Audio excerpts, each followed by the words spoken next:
Good morning, welcome to FTT family travel trails. നമ്മൾ വളരെ നേരത്തെയാണ്, Johnson ഉറക്കം കഴിഞ്ഞിട്ടില്ല, കണ്ണൊക്കെ തിരുമ്മി നിൽക്കുകയാണ്. കാരണം ഇത് പുലർച്ചെ 4:30 ഇപ്പോൾ. നമുക്കിന്ന് സാസൻ ഗീറിൽ പോകണം, അതായത് ഗീർ വനം. അപ്പോൾ സഫാരി 6 മണിക്ക് തുടങ്ങും. ഒരു 45 കിലോമീറ്റർ 1.25 മണിക്കൂർ കാണിക്കുന്നുണ്ട്. അപ്പോൾ നമുക്ക് വേഗം അങ്ങോട്ട് എത്തണം. അപ്പോൾ നമ്മുടെ യാത്രയുടെ 6ാം ദിവസമാണ് ഇന്ന്. നമ്മളിന്ന് നേരെ ഗീർ വനത്തിലെത്തുന്നു. 6 മുതൽ 9 മണി വരെയുള്ള സഫാരി ചെയ്യുന്നു. ഇപ്പോൾ ഓൺലൈൻ ബുക്കിംഗ് മാത്രമേ ഉള്ളൂ. അപ്പോൾ നമ്മൾ ഒരാഴ്ച മുമ്പ് ഓൺലൈൻ പെർമിറ്റ് എടുത്തിട്ടുണ്ട്, ഗിയർ പെർമിറ്റ്. അതിന് 800 റുപ്പീസാണ്. ഇനി അവിടെ ചെന്ന് നമ്മൾ ജീപ്പിൻ്റെ എമൗണ്ട് പേ ചെയ്ത് നമുക്ക് ജീപ്പ് കിട്ടും. സോ ആദ്യത്തെ ഒരു സോംനാഥ് ബൈപ്പാസ് റോഡ് കഴിഞ്ഞപ്പോൾ പിന്നെ ഇത്തിരി മോശം റോഡായി. പുതിയ റോഡാണ്, മോശം റോഡല്ല, പുതിയ റോഡുകൾ ഇങ്ങനെ പണിതുകൊണ്ടിരിക്കുകയാണ്. ഇത് വെരാവൽ തലാല റോഡ് എന്നാണ് കാണിക്കുന്നത്. അപ്പോൾ ന്യൂ റോഡ്സ്, ഗുജറാത്ത് ഞാൻ പറഞ്ഞില്ല, വികസനം എന്നത് റോഡുകളിലാണെങ്കിൽ ഗുജറാത്ത് വളരെ വികസിതമായൊരു സ്ഥലമാണ്. ഇപ്പോൾ അധികം വാഹനങ്ങളൊന്നുമില്ല, അത്യാവശ്യം ഇരുട്ടാണ്. അപ്പോൾ ഈ നേരമാണല്ലോ, 5:30ക്കാണ് റിപ്പോർട്ടിംഗ് ടൈം. അപ്പോൾ 6 മണിക്ക് മുമ്പ് എന്തായാലും അവിടെ എത്തണം. അപ്പോൾ വേഗം പോവാം, റോഡ് നന്നായി. അപ്പോൾ അടിച്ച് പിന്നിച്ച് പോയി 6 മണിക്ക് സാസൻ ഗീറിൽ എത്തുന്നു. Safari ready. അങ്ങനെ നമ്മൾ on time at the safari starting point. ഇവിടെ ലൈവാണ്, നിറയെ ആളുകൾ വന്ന് നിൽക്കുന്നുണ്ട് സഫാരിക്ക് റെഡിയായി. അങ്ങനെ നമ്മൾ ആരാണ് ഇരിക്കണേ? സിംഹത്തിനെ അതിൻ്റെ മടയിൽ വന്ന് കാണാന്ന് വെച്ച് ഗീർ വനത്തിലേക്ക് എത്തി. കറക്റ്റ് ടൈമിൽ. യെസ്, എവിടെയാണ് തുടങ്ങുന്നത്? നല്ല തിരക്കാണ്. പല ടൈപ്പ് വണ്ടികളുണ്ട് ഇവിടെ. ഇങ്ങനെ ഓപ്പൺ വണ്ടികളിൽ പോണത് ഇങ്ങനെ എത്ര സേഫ് ആണോ എന്നറിയില്ല, പക്ഷെ ഇവിടെ അങ്ങനെയാണല്ലോ ചെയ്യണത്, സീനുണ്ടാവില്ല.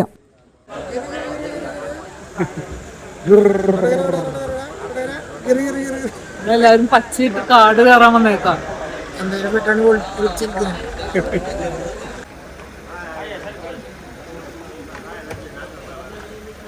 അങ്ങനെ സാസൻ ഗീർ എന്നും കൂടി അറിയപ്പെടുന്ന ഗീർ നാഷണൽ പാർക്കിലൂടെയുള്ള നമ്മുടെ ജീപ്പ് സഫാരി തുടങ്ങുകയാണ്. ലയൺസിനെ കാണലാണല്ലോ ഇവിടെ വരുന്ന എല്ലാവരുടെയും ലക്ഷ്യം. ഈ ജീപ്പിന് 2900 രൂപയാണ് വാങ്ങിയത്. ഈ എൻട്രി ഗേറ്റിൽ നമ്മുടെ പേരുകൾ വെരിഫൈ ഉണ്ട്. പുള്ളിക്ക് നമ്മുടെ പേര് വായിക്കാൻ കിട്ടുന്നില്ല. ഓസൻ എന്നൊക്കെയാണ് പറയുന്നത്. ജോൺസൺ ബൈനോക്കുലറൊക്കെ ടെസ്റ്റ് ചെയ്ത് തുടങ്ങി. ഇപ്പം തന്നെ എല്ലാം സെറ്റാക്കി വെച്ചിരിക്കുകയാണ്. ഏത് നിമിഷവും സിംഹം മുന്നിൽ ചാടി വീഴും എന്നുള്ള പ്രതീക്ഷയിൽ. ലോകത്തെ തന്നെ ഈ ഏഷ്യാറ്റിക് ലയൺസിൻ്റെ ഏക നാച്ചുറൽ ഹാബിറ്റാറ്റാണ് നമ്മുടെ ഗീർ നാഷണൽ പാർക്ക്. അപ്പോൾ ചില്ലറ സംഭവമൊന്നുമല്ല. 1965 ഫോറസ്റ്റ് ഡിപ്പാർട്ട്മെൻറ്റ് ഇതിനെ വൈൽഡ് ലൈഫ് സാങ്ച്വറി പ്രഖ്യാപിച്ചു. പിന്നെ 1975 നാഷണൽ പാർക്കായിട്ട് ഉയർത്തി. അതിനും ധാരാളം കാലം മുൻപ് ജുനഗഡ് നവാബുമാരുടെ പ്രൈവറ്റ് ഹണ്ടിങ് ഏരിയ ആയിരുന്നു. पाइथन है, स्नेक है, पीकॉक है, तो यहाँ पे टोटली 38 जाति के एनिमल है. तो उसमें से जो हमारे लक पे जो जितने सारे एनिमल होंगे वही सारे दिख जाएंगे. और बाकी के सभी जो ट्री दिखते हैं, टी कुट के है, बेर के है, बबुल के है, तेंदू के है, और 500 जाति की वनस्पति. तो यहाँ पे 75% ज़्यादा यहाँ पे टी कुट का ही जंगल है. പറഞ്ഞതിന്റെ ചുരുക്കം ഈ ഫോറസ്റ്റ് നിറയെ കാടാണ്. കാട്ടുമൃഗങ്ങളുണ്ട്, പുലി ഉണ്ടെന്നൊക്കെ പറഞ്ഞു. ആണൊരു വിഷമം. സിംഹം കൂടാതെ പുലിയുണ്ട്, ചെന്നായി ഉണ്ട്, പൈത്തൺ ഉണ്ട്, എല്ലാ സാധനം ഉണ്ട് ഇവിടെ. ഇവിടെ എല്ലാം കിട്ടും. പുള്ളി വേണ വേണ്ട ഒരു പ്ലേറ്റ്.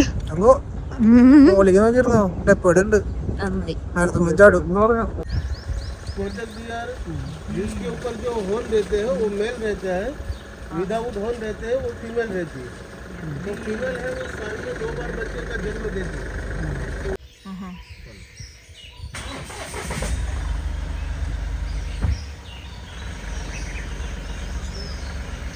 അപ്പം അങ്ങനെ അത്യാവശ്യം മാൻ, മറ്റ് മൃഗങ്ങൾ, ചെറുതരം മൃഗങ്ങൾ, പക്ഷികളെ കണ്ട് നമ്മളങ്ങനെ മുന്നോട്ട് പോവാണ്.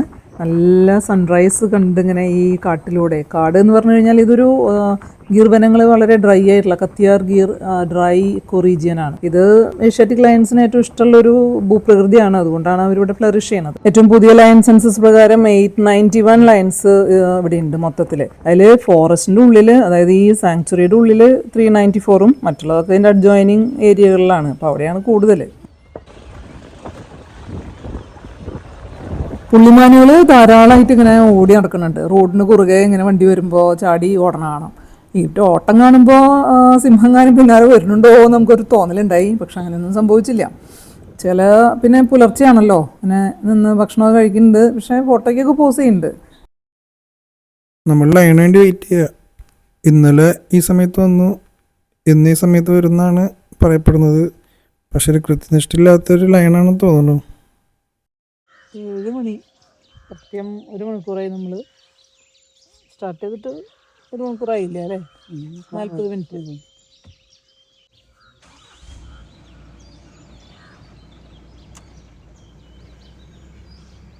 കുറച്ച് നേരമായി കാത്തിരിപ്പ് തുടങ്ങിയിട്ട്.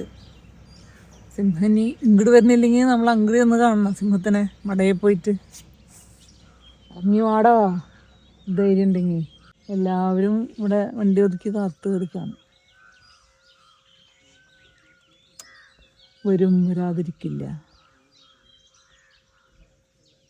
അതിൻ്റെ ചുറ്റും നോക്കിക്കോ.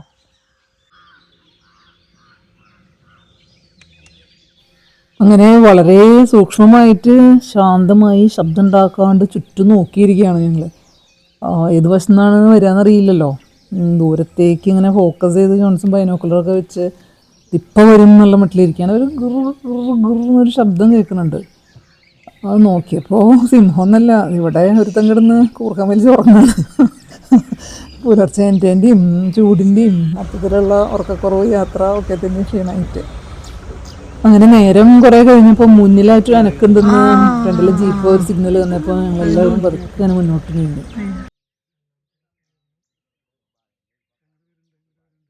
ഇതിൻ്റെ ഉള്ളിൽ ഒരു അനക്കം.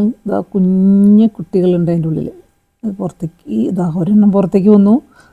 ഒരു വലിയ പൂച്ചേരിന് തോന്നുള്ളൂ, ഒരു കുഞ്ഞു സിംഹക്കുട്ടി. പിന്നെ കുഞ്ഞാണെങ്കിലും സിംഹമാണല്ലോ. കാട്ടിലെ രാജാവ് ഒക്കെ ആണല്ലോ, വലുതായിട്ട് രാജാവാവേണ്ടതല്ലേ മോനെ. അതവിടെ അങ്ങനെ നിൽക്കുന്നുണ്ട്. അങ്ങനെ നമ്മളെ നോക്കിയെങ്കിലും അതിന് വലിയ പ്രശ്നമൊന്നുമില്ല. സന്ദർശകരെ കണ്ട് ഒരെണ്ണം കൂടി വരുന്നു. അതിൻ്റെ ചേട്ടനനിയനൊക്കെ ആവാം, അനിയത്തിയും ആവാം.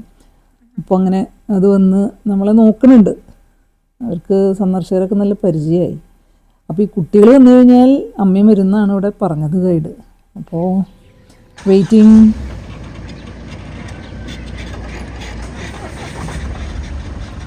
നമ്മളെ നോക്കുന്നുണ്ട്.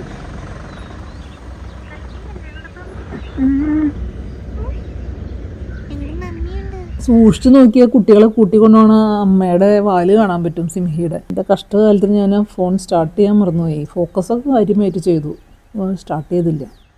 അങ്ങനെ പിന്നെയും കുറച്ച് നേരം കൂടി ഞങ്ങൾ വണ്ടികളെല്ലാവരും ഇവിടെ കാത്തു കിടന്നു. എങ്ങാനും സിംഹിക്ക് കുട്ടികളെയും കൊണ്ട് തിരിച്ചു വരാൻ തോന്നിയാലോ, പിന്നെ സിംഹച്ചാരും കൂടി ഫാമിലിയായിട്ട് ഫുള്ളായിട്ട് ഇങ്ങനെ വന്നാലോ എന്നൊക്കെയുള്ള പ്രതീക്ഷയിൽ. പക്ഷേ ഒന്നും സംഭവിച്ചില്ല. അപ്പോൾ പതുക്കെ എല്ലാവരും വണ്ടി വിട്ട് പോവാണ്. അപ്പോൾ ഇന്നത്തെ കാഴ്ചകൾ കഴിഞ്ഞു. ഈ 2 കുഞ്ഞു കുട്ടികളെയാണ് നമ്മളിപ്പോൾ കണ്ടത്. പക്ഷേ കാടാണല്ലോ, നമുക്ക് അങ്ങനെ ഉറപ്പുള്ള സൈറ്റിങ്സ് ഒന്നും ഉണ്ടാവില്ല. കിട്ടിയത് ഭാഗ്യം. അപ്പോൾ അങ്ങനെ സഫാരിയുടെ റിട്ടേൺ റൂട്ടിലാണ് നമ്മളിപ്പോൾ. നല്ല വെള്ളമുണ്ട്, ഈ സീസണാണെങ്കിലും വെള്ളമുണ്ട്. ഇഷ്ടംപോലെ മയിലുകൾ അതിലേക്ക് ഓടി നടക്കുന്നുണ്ട്. ഇതാണ് നീൽഗായി എന്നറിയപ്പെടുന്ന ബ്ലൂ ബുൾ.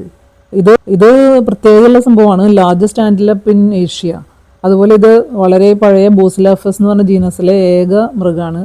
അതിന് ഒറ്റ നോട്ടത്തിൽ ഒരു ഡിയർ പോലെ തോന്നിയാലും അതിന് കൂടുതൽ ക്യാറ്റിലിനോടാണ്, പശുവിനോടൊക്കെയാണ് കൂടുതൽ സാമ്യം. ഗുജറാത്തിൽ തന്നെ ഇത് 2.5 ലക്ഷത്തോളം നീൽഗായി ഉണ്ടെന്നാണ് ഇപ്പോഴത്തെ കണക്കുകൾ. ഗിർ വനത്തിനുള്ളിലെ കമലേശ്വർ ഡാമിൻ്റെ സൈഡിൽ കൂടെയാണ് നമ്മളിപ്പോൾ പോണത്. ഇത് നല്ല സീസണിൽ നന്നായിട്ട് നിറഞ്ഞ് കിടക്കുന്ന ഒരു വമ്പൻ ഡാമാണ്. മൊത്തത്തിൽ ഈ സീസണിൻ്റെ ഒരു വരൾച്ച, ഒരു ഉണക്കൊക്കെ ചുറ്റും കാണാൻ പറ്റും. അപ്പോൾ നമ്മുടെ സഫാരി കഴിഞ്ഞു. 6 to 9 എന്ന് പറഞ്ഞാലും 8:45 കഴിഞ്ഞ് നമ്മൾ ഗേറ്റ് കടന്നു. ഇനി സ്റ്റാർട്ടിംഗ് പോയിന്റിലേക്ക് പോയി ഇവിടെ കാർ എടുത്ത് പോവാം. ഗിർ നാഷണൽ പാർക്കിലെ ഈ സഫാരി ജീപ്പുകൾ അത്യാവശ്യം നല്ല കണ്ടീഷനായിട്ട് തോന്നി കമ്പയർ ടു കാസിരംഗ. അവിടെ കുറച്ച് പഴയ ജീപ്പുകളൊക്കെ ആയിരുന്നു. അപ്പോൾ അടുത്ത സഫാരി 9 to 12 ആണ്. അതുകൊണ്ടാണ് 8:45 ഇത് അവസാനിപ്പിച്ചതെന്ന് തോന്നുന്നു. സിംഹത്തിനെ കാണാൻ പറ്റാത്ത വിഷമത്തിന് ഈ സിംഹത്തിൻ്റെ കൂടെ നിന്ന് ഫോട്ടോ എടുക്കുന്നുണ്ട് ആൾക്കാർ. അപ്പോൾ ഗിർ വനത്തിലെ കാഴ്ചകൾ കഴിഞ്ഞ് നമ്മൾ യാത്ര പുറപ്പെട്ടു. നമ്മുടെ ഇനിയത്തെ ലക്ഷ്യം ജുനഗഡ് സിറ്റിയാണ്. ജുനഗഡ് വളരെ പുരാതനമായ ഒരു 2400ഓളം വർഷം പഴക്കമുള്ള ഗുജറാത്തിലെ ഒരു പട്ടണമാണ് ജുനഗഡ്. നമുക്കൊരു 1.5 മണിക്കൂർ ഓട്ടം, 53 കിലോമീറ്റർ ഉള്ളൂ. പക്ഷെ 1.5 മണിക്കൂർ ഓട്ടം കാണിക്കുന്നുണ്ട്. അപ്പോൾ ഇടയിൽ മോശം വഴികളൊക്കെ ഉണ്ട്. BC 319 ചന്ദ്രഗുപ്ത മൗര്യ സ്ഥാപിച്ച ജുനഗഡ് നഗരം പിന്നെ ഡ്രാമാറ്റിക് ആയിട്ടുള്ള ഒരുപാട് ചരിത്രത്തിലൂടെ കടന്നുപോയിട്ടുണ്ട്. 18-ാം നൂറ്റാണ്ടില് ബാബി ഡൈനാസ്റ്റിയുടെ കീഴിലായിട്ടുള്ള ജുനഗഡ് പിന്നെ 47 നമ്മുടെ സ്വാതന്ത്ര്യം കഴിഞ്ഞു കഴിഞ്ഞപ്പോൾ പാകിസ്ഥാന്റെ ഭാഗമായിട്ട് മാറി. അതൊരു കഥയാണ്. പിന്നെ 48-ല് ഇന്ത്യയോട് റീഇൻറ്റഗ്രേറ്റ് ചെയ്യപ്പെട്ടു. പക്ഷെ ഇപ്പോഴും പാകിസ്ഥാന്റെ ഭൂപടത്തിൽ ജുനഗഡ് ഒരു അടയാളപ്പെടുത്തുന്നു. ഇവിടെ വിശന്ന ഒരു പരുവായിട്ട് പ്ലേറ്റിലൊക്കെയാണ് ബിസ്ക്കറ്റ് വെച്ച് തിന്നണം. 5 മണിക്ക് നമ്മൾ പുറപ്പെട്ടതാണല്ലോ. ഇനി നേരെ ജുനഗഡ്.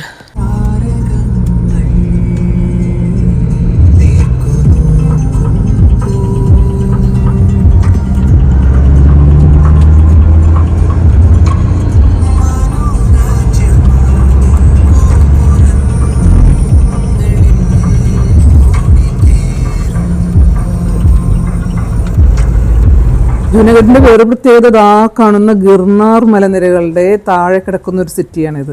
ഈ ഗിർനാർ ഹിൽസിൽ നിന്നാണ് ഗിർവനത്തിന് ആ പേര് കിട്ടിയത്. ഗിർനാർ മലമുകളില് ഹിന്ദു, ജെയിൻ, ബുദ്ധിസ്റ്റ് ടെമ്പിൾസ് ആയിട്ട് ഒരു 800-ലധികം ക്ഷേത്രങ്ങളുണ്ട്. മാത്രമല്ല ഏഷ്യയിലെ ഏറ്റവും വലിയ ടെമ്പിൾ റോപ്വേ സിസ്റ്റം അവിടെയാണ്. ഇനി നേരത്തെ പറഞ്ഞ പാകിസ്ഥാൻ കണക്ഷനിലേക്ക് തിരിച്ചു വന്നാൽ അന്നിവിടെ ഭരിച്ചിരുന്ന നവാബ് മുഹമ്മദ് മഹബത് ഖാൻ മൂന്നാമൻ ഇന്ത്യ സ്വതന്ത്രമായപ്പോൾ അവർ പാകിസ്ഥാന്റെ ഭാഗമാണ് ജുനഗഡ് എന്ന് പ്രഖ്യാപിച്ചു. അപ്പോൾ പാകിസ്ഥാൻ അത് വളരെയധികം സന്തോഷമായി, വേഗം ട്രീറ്റി സൈൻ ചെയ്തു. പക്ഷേ പബ്ലിക് റിവോൾട്ടായി. അങ്ങനെ ഇന്ത്യൻ ഗവൺമെന്റ് ഇടപെട്ടു.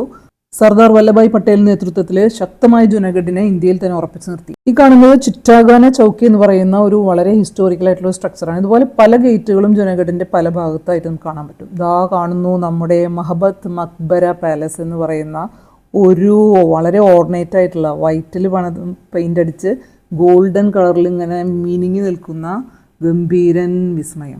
റോഡിൽ തന്നെയാണ് പാർക്കിംഗ്. വേറെ പാർക്കിംഗ് സ്പേസ് ഒന്നും ഇല്ല. പക്ഷേ വലിയ തിരക്കുള്ള റോഡല്ല. ഇവിടെ ക്ലീനിങ് ആൻഡ് പ്രൊട്ടക്ഷൻ വർക്ക് നടക്കുന്നുണ്ട്. പക്ഷേ ഓപ്പൺ ആണ്. അപ്പോൾ എൻട്രി റെസ്ട്രിക്റ്റഡ് അല്ല. നല്ല കാര്യം. അല്ലെങ്കിൽ ഓടിയത് വെറുതെ ആയേനെ. അപ്പോൾ നമ്മൾ ഒറ്റ നോട്ടത്തിൽ തന്നെ ഒരു നല്ല ഹൈലി ഓർണേറ്റ് ആയിട്ടുള്ള കെട്ടിടങ്ങളാണ്. ഇതൊരു സമുച്ചയമാണ്. നേരെ കാണുന്നത് മഹബത്ത് മക്ബര പാലസ്, വലതുവശത്ത് ഉള്ളത് ബഹായുദ്ദീൻ മക്ബര, ഇടതുവശത്ത് ഒരു ജുമാ മസ്ജിദ്. ഇങ്ങനൊരു ബോർഡ് വേറെ എവിടെയും കണ്ടിട്ടില്ല. ജുനഗഡിലെ ആളുകൾക്ക് 10 രൂപ, ഇന്ത്യക്കാർക്ക് 20, ഫോറിനേഴ്സിന് 100. ഇനി ജുനഗഡ് ഇന്ത്യയിലല്ലേ എപ്പോഴും. ഇത് നമ്മൾ ഇതുവരെ കാണാത്ത രീതിയിലുള്ള ഒരു യുണീക്ക് ആർക്കിടെക്ചറൽ സ്റ്റൈലാണ്. എന്തായാലും അകത്ത് കയറി നോക്കാദ്യം. വെയിലത്ത് അത്ര അങ്ങോട്ട് പുറത്ത് നിൽക്കാൻ പറ്റുന്നില്ല. പേരിൽ പാലസ് ഉണ്ടെങ്കിൽ ഇതൊരു മൊസോളിയാണ്, മക്ബര ടൂം. അപ്പോൾ ഇവിടെ അദ്ദേഹത്തിൻ്റെയും ഈ നവാബിൻ്റെയും മറ്റ് കുടുംബാംഗങ്ങളുടെ ഒക്കെ കബറിടാനുള്ളത്. ഈ പില്ലേഴ്സും ഒക്കെ വളരെയധികം അങ്ങനെ അലങ്കരിച്ചിട്ടുള്ള കാവിങ്സും മറ്റൊക്കെ ഉള്ളതാണ്. ഉള്ളിലെ മെയിൻ കബറിടങ്ങളുടെ അവിടെ ഇപ്പോൾ ചേച്ചി ക്ലീൻ ചെയ്തുകൊണ്ടിരിക്കുകയാണ്. അപ്പോൾ അത് കഴിഞ്ഞിട്ട് നമുക്ക് അകത്ത് കയറാം. അപ്പോൾ നമ്മൾ ചുറ്റി നടന്നപ്പോൾ ഒരുപാട് ചെറുതും വലുതുമായിട്ടുള്ള ശവകുടീരങ്ങൾ കാണുന്നുണ്ട്. അദ്ദേഹത്തിൻ്റെ കുടുംബാംഗങ്ങളെയൊക്കെ, കുട്ടികളുടെയൊക്കെ കാണുന്നുണ്ട്. ഇവിടെയാണ് അവരെയൊക്കെ വെച്ചിട്ടുള്ളത്. അതുകൊണ്ട് ഓരോ പില്ലേഴ്സിലും എന്തുമാത്രം കാവിങ്സും ആർക്കിടെക്ചറൽ ബ്യൂട്ടിയൊക്കെയാണ് കൊടുത്തിട്ടുള്ളത് നോക്കൂ. അതുപോലെ ചുറ്റുമുള്ള ഈ ജാലികളൊക്കെ മെറ്റലിലും വുഡിലും ഒക്കെ വർക്ക് ചെയ്തിട്ടുള്ളതാണ്. In sacred memory of the late Nawab Sahib, Sir Mahabat Khanji KCST, by his devoted Sheikh Muhammad Bahaduddin Hassan Bhai Wazir.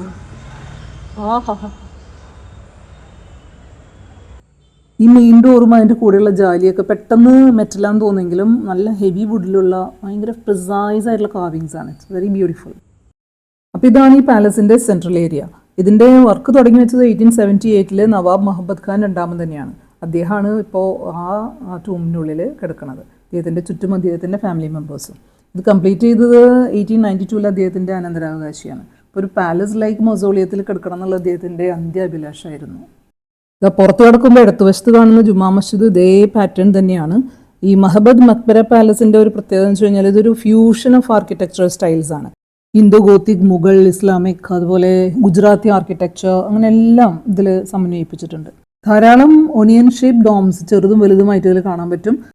ഇതാ അങ്ങനെ സൂം ചെയ്ത് നോക്കുമ്പോൾ ഗോൾഡൻ കളറിൽ ഗാർലിക് ഷേപ്ഡ് ആയിട്ടുള്ള ഡോംസ് ഒക്കെ കാണുമ്പോൾ ഭയങ്കര ഒരു നല്ല ബ്യൂട്ടിഫുൾ ആണ്. ഇതിൻ്റെ എല്ലാ വശത്തു നിന്നുള്ളതിന് പ്രത്യേക ഭംഗിയാണ്. അതുപോലെ നീളം ഫ്രഞ്ച് വിൻഡോസ് ഒക്കെ ആയിട്ട്. ഇത് ബഹാവുദ്ദീൻ മക്ബര. ഇതിൻ്റെ ഒരു പ്രത്യേകത എന്ന് വെച്ച് കഴിഞ്ഞാൽ ഇതിൻ്റെ മെയിൻ സ്ട്രക്ചർ താജിൻ്റെ ഒക്കെ ഒരു ഷേപ്പിലെ ഡോംസ് ആണ്. പക്ഷെ 4 വശത്തുള്ള ഈ മിനാരറ്റ്സ് എന്ന് പറയുന്നത് നല്ല നെടുങ്കൻ മിനാരങ്ങൾ, ഇങ്ങനെ മുകൾ ഭാഗം വരെയുള്ള ചുറ്റുകോവണികളായിട്ടുള്ള മിനാരങ്ങൾ.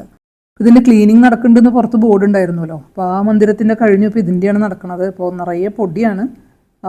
നിലത്തൊക്കെ നന്നായിട്ട് ഉരച്ച് ക്ലീൻ ചെയ്ത് നല്ല ഫ്രഷ് ആവുന്നുണ്ട്. എന്തായാലും സെയിം സ്ട്രക്ചറാണ് ഇതിൻ്റെയും.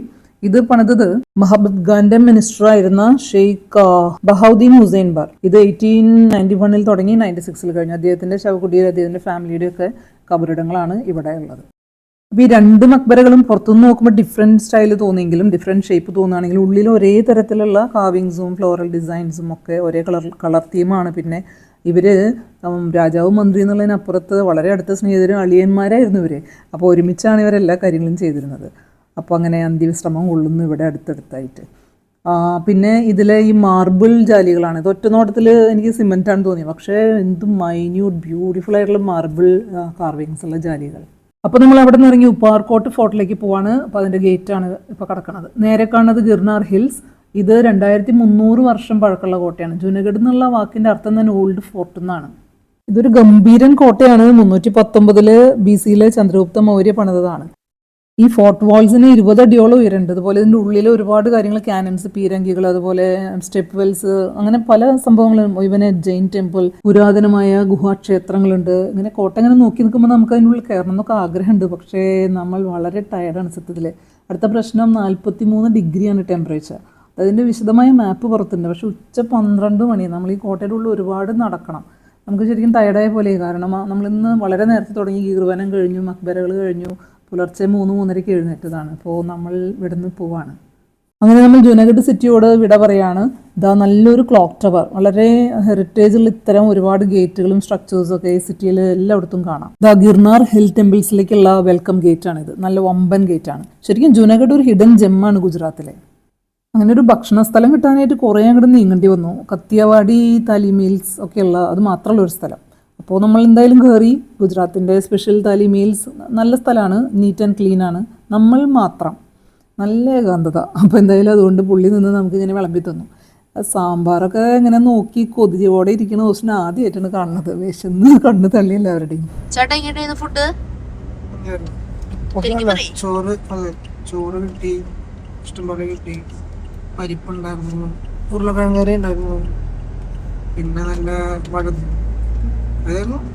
പിന്നെ നല്ല പടവലങ്ങിയ കറി, തക്കാളി ഇട്ടിട്ട്, പിന്നെ നമ്മുടെ ചമ്മന്തി, അദ്ദേഹം നല്ല ടേസ്റ്റ് ഉണ്ടായിരുന്നു.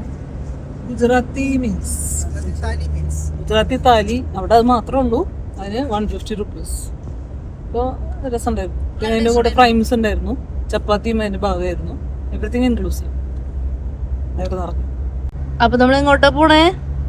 പോർബന്ദറിന്റെ പ്രത്യേകത എന്താ? ഗാന്ധിയുടെ സ്ഥലം, ഗാന്ധിജിയുടെ ബർത്ത് പ്ലേസ്. ഗാന്ധിജിയുടെ സ്വന്തം സ്ഥലം. അപ്പോൾ നമുക്ക് ഒരു 2 മണിക്കൂറിൽ അവിടെ എത്തും.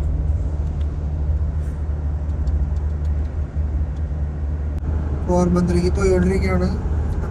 34 കിലോമീറ്ററും ഏകദേശം 34 മിനിറ്റും കൂടെ ഉള്ളൂ. നല്ല റോഡാണ്. 1 മിനിറ്റിന് 1 കിലോമീറ്റർ എന്ന രീതിയിലാണ് നമ്മൾ പോയിക്കൊണ്ടിരിക്കുന്നത്. നമ്മളിപ്പോൾ നേരെ അപ്പാർട്ട്മെന്റ് നമ്മുടെ ഹോട്ടലിലേക്കാണ് പോകുന്നത്. നല്ല ഉച്ചയാണ്, 42 ഡിഗ്രി സെൽഷ്യസ് ആണ്. നമ്മൾ ആദ്യം നേരെ പോയി ഒരു 2 hours റെസ്റ്റ് എടുക്കും. അത് ഈ ചൂടൊക്കെ ഒന്ന് കുറഞ്ഞിട്ട് ഒരു 4 o'clock ആകുമ്പോൾ നമുക്ക് പോർബന്ദർ സൈറ്റ് സീയിങ്ങിനായിട്ട് നമ്മൾ ഇറങ്ങും. ഇപ്പോൾ പോർബന്ദറിലേക്കുള്ള വഴി നമ്മൾ ജുനഗഡിൽ നിന്ന് വന്ന ചെറിയ വഴി വിട്ട് അഹമ്മദാബാദിൽ നിന്ന് നേരെ വരണ അടിപൊളി ഹൈവേയിലേക്ക് കയറി കഴിഞ്ഞാൽ പിന്നെ ചമ്മറം പടിഞ്ഞിരുന്നൊക്കെയായി വണ്ടി ഓടിക്കൽ. നല്ല ഗംഭീരം വഴിയാണ്. ഞാൻ പറഞ്ഞുവല്ലോ, റോഡ് ഒരു രക്ഷയില്ല ഗുജറാത്തിലെ.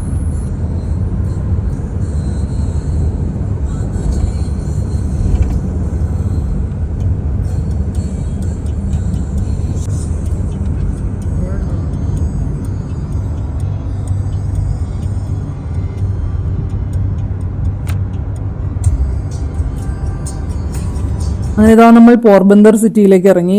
ഇവിടെ നോക്കുമ്പോൾ അതിൻ്റെ ഫ്ലൈ ഓവേഴ്സൊക്കെ നല്ല കളർഫുള്ളായിട്ടാണ് പോണത്. വളരെ വൈബ്രൻ്റ് ആയിട്ടുള്ളൊരു ലുക്ക് ഉണ്ട്. അപ്പോൾ നമ്മൾ ഒരു 10-15 മിനിറ്റിൽ നമ്മുടെ താമസ സ്ഥലത്ത് എത്തും. ഇപ്പോൾ സമയം 1:30. നമുക്ക് ചെറിയ കുറച്ച് പണികളുണ്ട്. പക്ഷേ സിറ്റിയിൽ നമ്മുടെ ഒരു പ്രശ്നം പറ്റി 2-3 ദിവസം അഹമ്മദാബാദിൽ വെച്ച് നമ്മുടെ മൈക്കിൻ്റെ കണക്റ്റ് ഐഫോണിൽ കുത്തുന്ന പാർട്ട് ഒടിഞ്ഞു. അത് അറിയാണ്ട് സീറ്റ് മീറ്റിട്ട് നമുക്ക് കയറിയിരുന്നപ്പം. അപ്പോൾ നമുക്കൊന്ന് തപ്പണം. നല്ല അമ്പലങ്ങളൊക്കെ കാണുന്നുണ്ട്. ഇഷ്ടം പോലെ ക്ഷേത്രങ്ങൾ ഗുജറാത്തിൽ നമുക്ക് ധാരാളമായിട്ട് കാണാമല്ലോ. അപ്പോൾ ഇതാണ് സിറ്റി. ഇതിൻ്റെ മെയിൻ ഒരു ഇലക്ട്രോണിക് ഷോപ്പുകളൊക്കെ ഉള്ള സ്ഥലം. അപ്പോൾ ഒന്ന് തപ്പാം. ഓസ്റ്റിൻ കയറി അന്വേഷിക്കണം. നമ്മൾ അഹമ്മദാബാദിൽ അന്വേഷിച്ചിരുന്നു, പക്ഷെ അവിടെയൊന്നും കിട്ടിയില്ല. അപ്പോൾ എന്തായാലും എവിടെയും കൂടി നോക്കാം.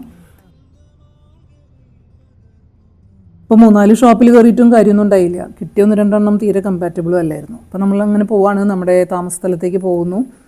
ഇംപീരിയൽ റെസിഡൻസി, ഇതാണ് നമ്മുടെ സ്ഥലം. ഒരു 150 വർഷം പഴക്കമുള്ള ഹവേലിയാണെന്നാണ് പറഞ്ഞത്. പക്ഷെ പാർക്കിംഗ് ഒന്നും കാണുന്നില്ല. അവിടെ എന്തോ കൺസ്ട്രക്ഷൻ നടക്കണതിൻ്റെ ഇതൊക്കെ എടുക്കുന്നുണ്ട്. പുറത്തും പാർക്കിംഗ് ഇല്ല. സോ ഇതിൻ്റെ ഉള്ളിൽ തന്നെ എങ്ങനെയും കയറ്റിയിടാം. ഒരുമാതിരി ബ്ലേഡ് പാർക്കിംഗ് ആണ്.